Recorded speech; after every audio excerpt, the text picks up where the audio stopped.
नमस्कार जी, उत्तर प्रदेश उत्तराखंड देख रहे हैं आप। मैं हूं कुंदन जमैर। इस वक्त की बड़ी खबर से बुलेटिन की शुरुआत करते हैं। बीजेपी नेता संगीत सोम को धमकी दी गई है। संगीत सोम को जान से मारने की धमकी मिली है। संगीत सोम से ने कहा था जी मीडिया को लेकर के भी धमकी दी गई है। संगीत सोम ने जी मीडिया को इंटरव्यू दिया था। मुस्तफिजुर रहमान के खिलाफ आवाज उठाई थी। आईपीएल में शामिल करने पर आपत्ति जताई थी। बांग्लादेश से आया था संगीत सोम के पास फोन और मैसेज भी आया है। तो संगीत सोम को धमकी दी गई है। संगीत सोम को जान से मारने की धमकी दी गई है।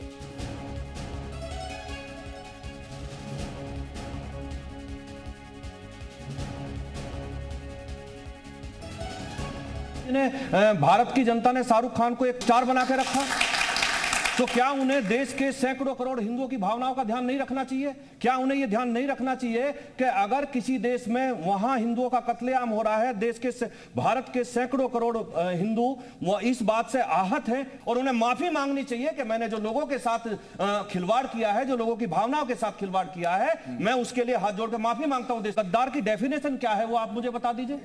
ये वही शाहरुख खान है कि जिन्हें भारत की जनता ने शाहरुख खान को एक स्टार बना के रखा। और इस धमकी के बीच संगीत सोम ने जी मीडिया से खास बातचीत की। संगीत सोम ने जी मीडिया के मंच पर वो आए और क्या कुछ उन्होंने कहा, आइए आपको सुनाते हैं।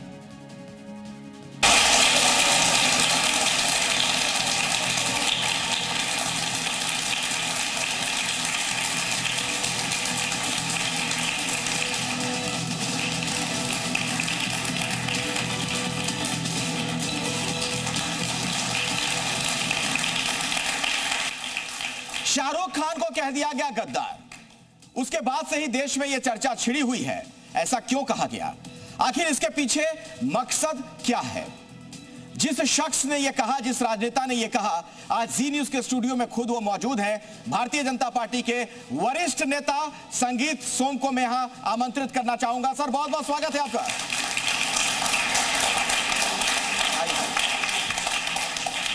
बहुत स्वागत है आपका, प्लीज।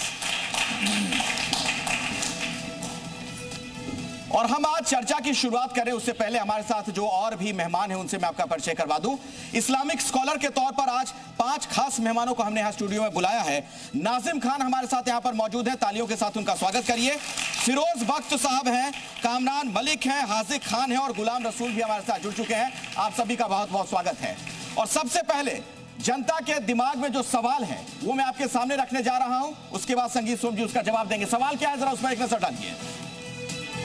आपने शाहरुख खान को गद्दार कहा है, तो बीसीसीआई क्या है और शाहरुख खान को आपने गद्दार क्यों कहा? संगीत सोम जी। देखिए, आप बीसीसीआई ने अपना काम किया है, लेकिन जो टीम में आप इसे शुरू से लेकर चलिएगा कि जब आप समझिए कि जहां बांग्लादेश में, और वो बांग्लादेश जो भारत का बनाया हुआ बांग्लादेश है, उस बांग्लादेश में अगर हिंदुओं का कत्लेआम होगा, बहन बेटियों के साथ बलात्कार होगा, बहन बेटियों के साथ अत्याचार होगा, वहां व्यापारी को मारा जाएगा, हिंदू को घर में आग लगाई जाएगी, और उसके बाद वहीं के खिलाड़ी को, रहमान को शाहरुख खान खरीदने का काम करेंगे, तो ये गद्दारी नहीं तो साहब देश के साथ क्या है? और गद्दार कैसे होते हैं जी? और कैसे गद्दार होते हैं? और गद्दार की डेफिनेशन क्या है वो आप मुझे बता दीजिए। ये वही शाहरुख खान है कि जिन्हें भारत की जनता ने शाहरुख खान को, एक पान मसाला बेचने वाले को शाहरुख खान बनाया, एक स्टार बना के रखा। तो क्या उन्हें देश के सैकड़ों करोड़ हिंदुओं की भावनाओं का ध्यान नहीं रखना चाहिए? क्या उन्हें यह ध्यान नहीं रखना चाहिए कि अगर किसी देश में वहां हिंदुओं का कत्लेआम हो रहा है, देश के भारत के सैकड़ों करोड़ हिंदू वो इस बात से आहत हैं, तो अभी हमें खिलाड़ी नहीं लेना चाहिए? खिलाड़ी तो और भी हैं। हमारे देश में खिलाड़ियों की कमी है क्या? एक से एक अच्छा खिलाड़ी है। अगर मुस्लिम खिलाड़ी की बात करोगे, हमारे यहाँ का मुस्लिम खिलाड़ी नहीं है, अच्छे से अच्छा खिलाड़ी है। भारत के बहुत अच्छे अच्छे खिलाड़ी है। तो ये काम वो ही क्यों करते? और आज कोई नया थोड़ी किया है। 26/11 के बाद उन्होंने पाकिस्तान से यही काम किया था, खरीदने का काम किया था, तब भी विरोध हुआ था। यही वो भारत है जिसमें उन्होंने कहा था कि देखिए, आज दुनिया में अगर मुसलमान सबसे ज्यादा कहीं सुरक्षित है तो वो भारत में है। और उसका कारण यह है क्योंकि भारत की बहुसंख्यक आबादी हिंदू है, और हिंदू कभी आतताई नहीं हो सकता, कभी आतंकी नहीं हो सकता। इसलिए दुनिया का सबसे सुरक्षित अगर कोई मुसलमान है तो वो भारत में है। और भारत में शाहरुख खान कहते हैं यहां असुरक्षित महसूस होता है, तो गद्दारी नहीं तो क्या है? अच्छा, आपके मुताबिक वो गद्दार हैं? बिल्कुल हैं। और आप कह रहे हैं कि माफी भी मांगे। बिल्कुल माफी मांगनी पड़ेगी, भारत से माफी मांगनी पड़ेगी और उन्हें माफी मांगनी चाहिए कि मैंने जो लोगों के साथ खिलवाड़ किया है, जो लोगों की भावनाओं के साथ खिलवाड़ किया है, मैं उसके लिए हाथ जोड़कर माफी मांगता हूं देश की जनता। लेकिन आपको नहीं लगता कि आपने बहुत ही कठोर शब्दों का इस्तेमाल किया है? ये गद्दारी, देशभक्ति, इन सब का सर्टिफिकेट कोई राजनेता क्यों बांटे? आपको नहीं लगता कि जब शाहरुख खान ने अच्छा काम किया तो पद्मश्री अवार्ड भी भारत के लोगों ने दिया, भारत की सरकार ने दिया है? ये आपको नहीं लगता? जब शाहरुख खान ने अच्छा काम किया तो अवार्ड भी शाहरुख खान को भारत की जनता ने, भारत की जनता के उस माध्यम से भारत की सरकार ने दिया है। तो जब अच्छा करेंगे अच्छा कहा जाएगा, बुरा करेंगे तो बुरा कहा जाएगा। और वो शाहरुख खान नहीं, कोई और होता उसे भी कहा जाता। ठीक है, अगला सवाल क्या था उस पर नजर डाल लेते हैं। एक दो और सवाल है, उसके बाद आपके सवालों का भी जवाब मैं लूंगा। अगला सवाल क्या है संगीत सोम से? नाचने गाने वाला कहना सभी कलाकारों का अपमान नहीं है क्या? एक और सवाल दिखा दीजिए, उसके बाद मैं इनके पास जाता हूं। आपने कहा वो खाते देश का है, ये देश शाहरुख का नहीं है क्या? संगीत सोम जी, तो मैंने क्या गलत कहा? शाहरुख खान क्या भारत के नहीं है क्या? अगर वो भारत के हैं और भारत के ही हैं, भारत ने ही उन्हें स्टार बनाया, तो क्यों नहीं भारत की भावनाओं का ध्यान रखते? इसमें क्या गलत कहा मैंने? वो भारत के नहीं है क्या? इसमें क्या गलत कहा बताइए ना। तो शाहरुख खान का भी तो ये देश है, शाहरुख खान ने भी तो यही जन्म लिया है। तो शाहरुख खान ने फिर देश के लोगों की भावना क्यों नहीं समझी? क्यों बांग्लादेश से जाके उन्होंने खिलाड़ी खरीदने का काम किया? जिस बांग्लादेश में आज अत्याचार हिंदुओं पे हो रहा हो, वहां के हिंदुओं को काटा जा रहा है, मारा जा रहा है, जलाया जा रहा है, बहन बेटियों के साथ बलात्कार किया जा रहा है, क्यों नहीं शाहरुख खान ने उस पर एक भी बयान दिया? आपने कह दिया वो नाचने गाने वाले हैं, ये अपमानित करना नहीं इस तरह के शब्दों का इस्तेमाल। तो क्या फिल्मों में नाचने गाने का काम नहीं होता? और कौन सा वहां धर्म की घंटी बजाई जाती है कहीं साहब? नाचने गाने का ही तो काम होता है भाई। लेकिन आपने कहने का जो अंदाज था, आपने कह दिया ये नाचने गाने वाले लोग हैं, उस तरीके से आपने। अरे भाई, मैं सबसे पूछ लीजिए, फिल्मों में नाचने गाने का ही तो काम होता है, और कौन सा काम होता है? शाहरुख खान वहां नाचते गाते ही तो, और क्या करते हैं? तो उस काम को क्या आप निकृष्ट मानते हैं? निकृष्ट मानते हैं नाचने गाने? नाचने गाने का काम निकृष्ट कहां है? निकृष्ट कहां है? मैंने कब कहा निकृष्ट काम है? मैंने तो नाचने गाने वाला कहा, तो नाचने गाने का काम तो करते ही है ना। अच्छा, बुराई क्या है? ठीक है। हाँ, हासिफ खान क्या सवाल पूछना चाह रहे हैं? मैं कहूंगा कि हमारे मुल्क के जो भी स्टार हैं, और बराबर में हमारा मुल्क जो है बांग्लादेश, उसको हमने आज़ाद कराया। इस हिंदुस्तान ने 1971 में बांग्लादेश को आज़ाद कराया, और बांग्लादेश की शेख हसीना हमारे मुल्क में रह रही हैं, और वो एक स्टार है, उसे भी बुलाया जा रहा है। मैं पूछना चाह रहा हूँ संजीत सोम जी से, क्या भारत सरकार ने इनसे कारोबार बंद कर दिया, बिजनेस बंद कर दिया, इनकी एम्बेसी को हटा दिया? बांग्लादेश में अगर हिंदुओं का अत्याचार है, हम उसका विरोध करते हैं, और हिंदुस्तान में रहने वाले नहीं, दुनिया में रहने वाले हर इंसान को मानवता का कत्ल का विरोध करना चाहिए। कातिल कोई हिंदू हो, मुसलमान हो, कोई भी हो, बांग्लादेशी हो, पाकिस्तानी हो, हिंदुस्तानी हो, वो सारे के सारे कातिल हैं, और उनका विरोध आप कर रहे हैं, हिंदुस्तान का एक एक नागरिक करेगा। लेकिन ये मैं पूछना चाहता हूँ कि नाचने गाने वाला बता रहे हैं आप, क्या शादियों में हमारे यहाँ लोग नहीं नाचते? हमारे यहाँ आप किस भाषा का इस्तेमाल, आप एक विधायक हैं, आप प्रतिनिधि हैं, जनता के नुमाइंदे, आपको बड़े सोच समझ को बोलना चाहिए सरकार में। मैं ये पूछ रहा हूँ कि गांधी जी का कातिल, एक मिनट, गांधी जी के कातिल के बारे में आपकी क्या राय है? राजीव गांधी के कातिल के बारे में आपकी क्या राय है? इंदिरा गांधी के कातिल के बारे में आपकी क्या राय है? देश में जिन्होंने कत्ल किया उन्हें गद्दार मानेंगे कि नहीं मानेंगे? कि शाहरुख खान ने खिलाड़ी खरीद लिया तो देश का गद्दार हो जाएगा? कैसे हो जाएगा? ठीक है, पहले मुझे ये बताइए, आपने कहा कि शादी में भी नाचने गाने का काम होता है, मैंने नाचने गाने का काम गलत कब बताया वाला बता दिया? पहले मुझे ये आपके शब्दों का उच्चारण है। अब या तो आप जवाब ले लीजिए। सुनिए, हाँ। आप नाचने गाने के काम को गलत कैसे मानते हो? अरे नाचने गाने वाले को तो नाचने गाने वाला ही कहा जाएगा ना, और क्या कहा जाएगा? अगर मैं सुपरस्टार ऑफ द वर्ल्ड है वो, कैसे सुपरस्टार है साहब? सुपरस्टार की बात है भाई, उसको हमसे बड़े सुपरस्टार है क्या वो? हमसे बड़े सुपरस्टार नहीं हो सकते वो। हमसे बड़े सुपरस्टार नहीं हो सकते वो, उसकी भावना सुनिए, हम आपको जवाब देते हैं। उसे अवार्ड दिया सर। अरे जवाब सुनिए ना साहब, जवाब सुनने की भी क्षमता रखिए। सुपरस्टार वो होता है जो जमीन पे आके लोगों की सेवा करता है। हम लोगों की सेवा करते हैं, वो काम करते हैं पैसे के लिए। आप शाहरुख खान को, जो इस्लाम और हिंदू धर्म दोनों का रेस्पेक्ट करने वाला, जिसने इंडिया को रिप्रेजेंट किया पूरी दुनिया में, जिसने अपने बेटे का नाम अब्राहम रखा, इब्राहिम और राम दोनों का रेस्पेक्ट कैसे करते हैं ये सिखाया, आप उस शख्स को ट्रेटर कह रहे हैं?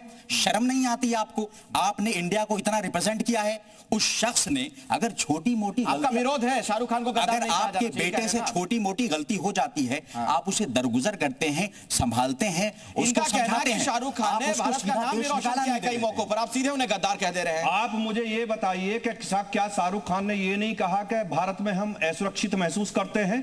ये शाहरुख खान ने नहीं कहा, शाहरुख खान ने कहा था। आमिर खान ने, शाहरुख खान ने नहीं कहा था। शाहरुख खान ने भी कहा था, शाहरुख खान ने ये कहा था, नहीं आप शाहरुख खान ने कहा था, कहां पर कहा था? अरे भाई मैं बता रहा हूं, बिल्कुल सर। अच्छा सुनिए, एक मिनट, अगर आमिर खान ने कहा था तो आमिर खान को आप गद्दार मानते हैं? शाहरुख खान ने, आप ये बताइए, आमिर खान ने कहा था तो आमिर खान को गद्दार मानते हैं? देखिए शाहरुख खान ने कहा था फिर भी दिल है हिंदुस्तानी। मेरी बात सुनिए, 26/11 में फिर भी पहले मुझे बताइए, रसूल साहब अपना सवाल का जवाब भी लेना सीखिए ना भाई। सवाल आप मुझे ये बताइए कि 26/11 के बाद जब क्लियर हो गया कि सब आतंकी पाकिस्तान के थे, पाकिस्तान ने हमारे देश में कत्लेआम किया है, तब वहां का क्रिकेटर किसने खरीदा था जी?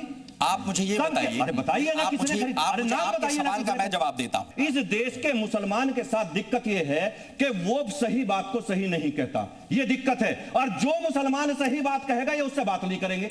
मैं सही दिक्कत है, जो मुसलमान सही बात कहेगा ये बात नहीं करेंगे। शाहरुख खान गद्दारी करेगा तो गद्दार नहीं कहेंगे, आमिर खान गद्दारी करेगा तो ये गद्दार नहीं कहेंगे। इनके साथ केवल दिक्कत यही है। और मैं फिर बताता हूं आपको, दुनिया में सबसे महफूज और सबसे सुरक्षित अगर कोई मुसलमान है तो वो भारत में है, ये ध्यान रखना। अगले सवाल पे नजर डालते हैं और उसके बाद चर्चा को आगे बढ़ाएंगे। फिर उस वक्त उसके बाद में आता हूं आपके पास। देखिए, नजर डालिए मेरे पीछे, संगीत सोम से क्या सवाल है। सरकार से मांग करेंगे कि बांग्लादेश से क्रिकेट के रिश्ते खत्म कर लें। एक और सवाल दिखा दीजिए, इसके बाद का सवाल भी। ऐसे बयानों से बांग्लादेश के कट्टरपंथियों को मौका नहीं मिलेगा। ये बड़ा मौजूद सा सवाल है संगीत। देखिए कहीं जिस तरीके से पाकिस्तान आतंकवाद देश में करता है, हम पाकिस्तान के साथ रिश्ते खत्म कर रहे हैं। अगर बांग्लादेश हिंदुओं के साथ अत्याचार बंद नहीं करेगा तो एक ना एक दिन रिश्ते खत्म हो जाएंगे। और ये बांग्लादेश भी जानता है, ये बांग्लादेश भी जानता है कि अगर बांग्लादेश का कोई सरपरस्त है तो केवल भारत है, नहीं तो चीन और पाकिस्तान खाने के लिए बैठे हैं उसे। आज भी भारत बचाता है उसे। लेकिन वहां जो कट्टरपंथी ताकतें हैं जो भारत के खिलाफ हैं, आपको नहीं लगता? मुझे ये बता दीजिए चीजों से आनंद जी, केवल मुझे एक बात बता दीजिए, मुझे केवल एक बात बता दीजिए। मैं देश के इन मौलानाओं से एक बात पूछना चाहता हूं कि आप लोगों ने अभी पीछे एक बयान आया था, एक बयान आया था अभी पीछे एक देवबंद के मौलाना ने एक सवाल किया था। अभी देवबंद के मौलाना ने एक सवाल किया था और उन्होंने कहा था कि जिहाद शब्द को तो ये लोग बदनाम कर रहे हैं, जिहाद बहुत पवित्र शब्द है। आपकी भी जानकारी में आया होगा, मैंने इस पे बोला था। मैं ये पूछना चाहता हूं, अगर जिहाद इतना पवित्र शब्द है तो बांग्लादेश के हिंदुओं के फेवर में कितने मुसलमानों ने जिहाद शुरू किया? हमने किया। किसने शुरू किया बताए ना? हमने किया। ठीक, हमने किया है। देखिए, आप अपनी बात ना करें, मैं जनरल मुसलमान की बात कर रहा हूं। इसी देश, देखिए ये देश वो देश है कि जिस देश ने यहां, आपने राष्ट्रपति देखा कौन बना, आपने यहां क्रिकेटरों को देखा कि कौन कौन क्रिकेटर किस तरीके से भारत की जनता हाथ पे रखती है। आप हिंदू मुसलमान की बात मत करिए। ऐसा हमारा देश है, बनेंगे किसी का एहसान है, किसी का एहसान है, किसी का एहसान है, बिल्कुल एहसान है, बिल्कुल एहसान। हिंदुस्तान हमारा है, हमारा है हिंदुस्तान। आपका कोई एहसान नहीं है, साथ खड़े होइए। कोई एहसान नहीं है। देखिए, मैं बताता हूं, उसका भी जवाब सुन लीजिए, तो उसका भी जवाब सुन लीजिए। अरे जवाब उसका भी सुन लीजिए, ये इसका भी जवाब सुन लीजिए। 35% बीजेपी वोट, जवाब इसका भी जवाब इसका भी सुन लीजिए ना, इसका भी जवाब सुन लीजिए। जब देश का बंटवारा हुआ था, हिंदू की चॉइस नहीं थी कि बंटवारा होगा देश का। ये बंटवारा मुसलमान ने किया था कि मुसलमान और हिंदू एक साथ नहीं रह सकता, लेकिन हमने फिर भी छाती से लगा के मुसलमान को रखा, फिर भी हमने छाती से लगा के मुसलमान को रखा।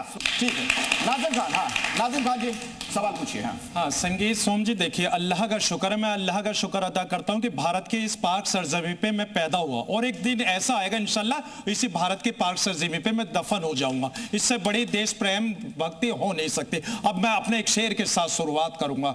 वो समुद्र को खंगालने में लगे हैं, हमारी कमियां हम में निकालने में लगे हैं, जिनका कोई वकार नहीं है आज हमारी पगड़ियों को उछालने में लगे हैं। और सुन लीजिए भी, आपने कहा कि शाहरुख खान गद्दार है, मानता हूं आपकी बात, लेकिन बांग्लादेश को जो बिजली प्रोवाइड करवा रहा वो कौन है आपकी नजर में?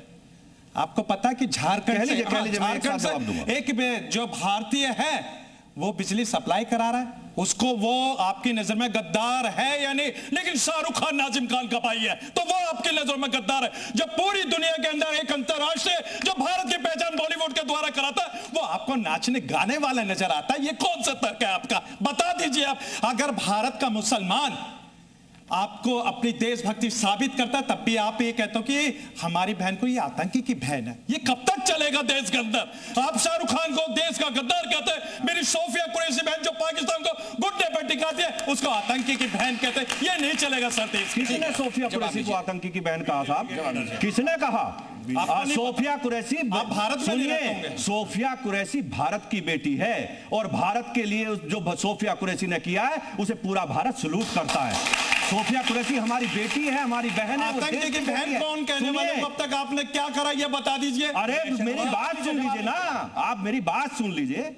आप जिस तरीके की भाषा बोलने की कोशिश करें, मैंने अभी आपको बताया ना, वो शाहरुख खान की जगह कोई और होता उसके बारे में भी यही शब्द कहा जाता। मुझे बताइए, चावला को कहिए, अरे मैं जय मेहता उसको कहिए। अब सुन तो लीजिए। जब तुमने बोला तो सवाल का जवाब सुनना चाहिए। जब तुम बोलते हो मैं चुप बैठा रहता हूं, है ना? तो आपको भी चुप रहना चाहिए जब बोले कभी नाम। आप मुझे ये बताइए, जब पिछले कई हफ्तों से वहां लगातार कत्लेआम हो रहा है, वहां रोज हिंदू को काटा जा रहा है, वहां रोज हिंदू को मारा जा रहा है, मैं शाहरुख खान से यह पूछना चाहता हूं, क्या इसी बीच में आपको भारत में किसी और देश में खिलाड़ी नहीं मिले थे? क्या किसी और के देश के खिलाड़ी खरीद सकते थे? आप हमारे देश में समी जैसे खिलाड़ी हैं भाई, तेज। कौन रहमान है, उससे तो बहुत तेज बॉलर है वो। तो क्या यहां से नहीं खरीदे जाते थे? क्या आज नहीं, मैंने पहले भी बताया ना, जब 26/11 हुआ, उसको ले सकते थे। जब 26/11 हुआ तो पाकिस्तान से खरीदा। आज बांग्लादेश में यह हो रहा है तो बांग्लादेश से खरीदा। ये क्या है भाई? ये क्या है? क्यों दो देश के लोगों की? सुनिए, इस पे मेरा ही विरोध नहीं, देश के हिंदू का ही विरोध नहीं, देश के बहुत से मुसलमानों ने भी शाहरुख खान का विरोध किया है। देश के मुसलमान ने भी शाहरुख खान का विरोध किया है। लेकिन आप जैसे लोगों को आप लोगों को वो पचती नहीं है बात। बहुत छोटा सवाल है, सुनिए। अगला सवाल आता हूं आपके पास। अगला सवाल क्या, उस पर नजर डालते हैं, उसके बाद आता हूं संजीव जी आपके पास। आपको यूनुस जैसे कट्टर लोगों से दिक्कत है या पूरे बांग्लादेश से? इसके बाद भी अगर कोई सवाल है तो वो भी दिखा दिया जाए, उसका जवाब भी एक साथ ले लेंगे। शाहरुख खान को टारगेट करने से क्या सुर्खियां मिलती हैं? दोनों का जवाब दीजिए। क्या ये पब्लिसिटी स्टंट तो नहीं है कुछ लोगों का? देखिए, दोनों चीज। एक तो ये बताऊं, मैं आपको एक ये बता दूं, पहली बात का जवाब तो यह है, मुझे यूनुस जैसे बांग्लादेशी से नफरत है।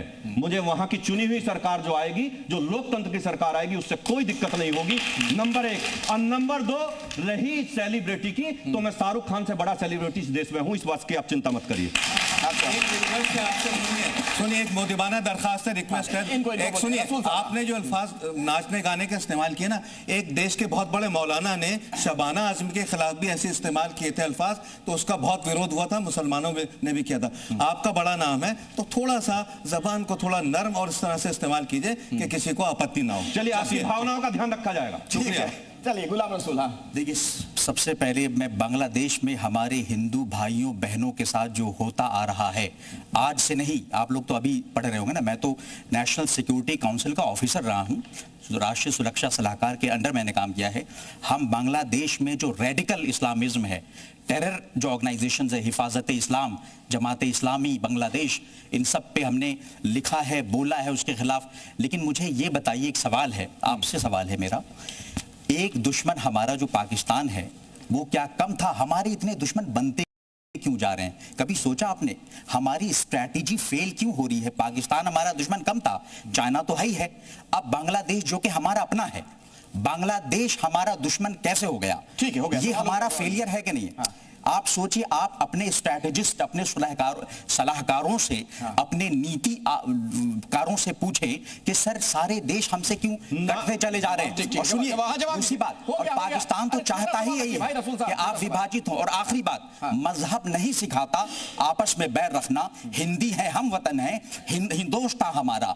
और यूनान, मिस्र, रोमा सब मिट गए जहां से, तो यूनान, मिस्र, रोमा सब मिट गए जहां से, फिर भी मगर है बाकी नामो निशा हमारा, सदियों रहा है दुश्मन, दौरे जमा हमारा सारे जहां से। ये बहुत अच्छा अल्फाज है आपके, बहुत अच्छी बात आपने कही, लेकिन ये जो सवाल पूछ रहे हैं उसका जवाब दीजिए। बांग्लादेश और पाकिस्तान हमारा दुश्मन क्यों होता है? पाकिस्तान दुश्मन तो था, बांग्लादेश हो गया हमारा। देखिए, मैं फिर कहता हूं, हमारा दुश्मन ना पाकिस्तान था ना बांग्लादेश है, हमारा दुश्मन केवल और केवल कट्टरवाद है और कोई हमारा दुश्मन नहीं है। केवल कट्टरवाद हमारा दुश्मन है। नाजिम खान हो गया। नाजिम खान, संगीत सोम जी देखिए, बांग्लादेश के अंदर जो अप्रिय घटना घटी, हम लोगों को बड़ा दुख है। इतना दुख है कि अगर हम शायद बजरंग बली की तरह अपना सीना फाड़ कर दिखा देते तो वो मोहब्बत भी बयान ना हो पाती। इतना दर्द हम लोगों के दिल में। और रही बात यह कि भारत के अंदर भी लिचिंग होती है, आपने कौन सा दर्द बयां करा? चाहे वो अखलाक हो, तबरेज अंसारी हो या जुनैद नासिर हो, बहुत से तमाम ऐसे फहरिस्त है जहां पर लिचिंग हुई है। आपने कहीं वो आपको पता है? सुन लीजिए, दूसरा आपने कहा था कि शरीयत या संविधान, आपने का सवाल मैं आपको जवाब देता हूं कि देश के अंदर हम लोगों का संविधान सर्वोपरि है और संविधान का आर्टिकल 25 हम लोगों को रिलीजियस मानने की परमिशन देता है। बिल्कुल, हम अपने धर्म के अपने संविधान के मुकाबले तो मानते हैं। तो फिर आप शरीयत सवाल हो गया। संविधान वाला सवाल जो कह रहे हैं कि जो अल्पसंख्यकों की मॉब लिंचिंग होती है उस पर आप क्या क्या जवाब देता हूं? आप मुझे बताइए, अखलाक की लिंचिंग करने वालों का क्या हुआ है? कोर्ट ने सजा दी है।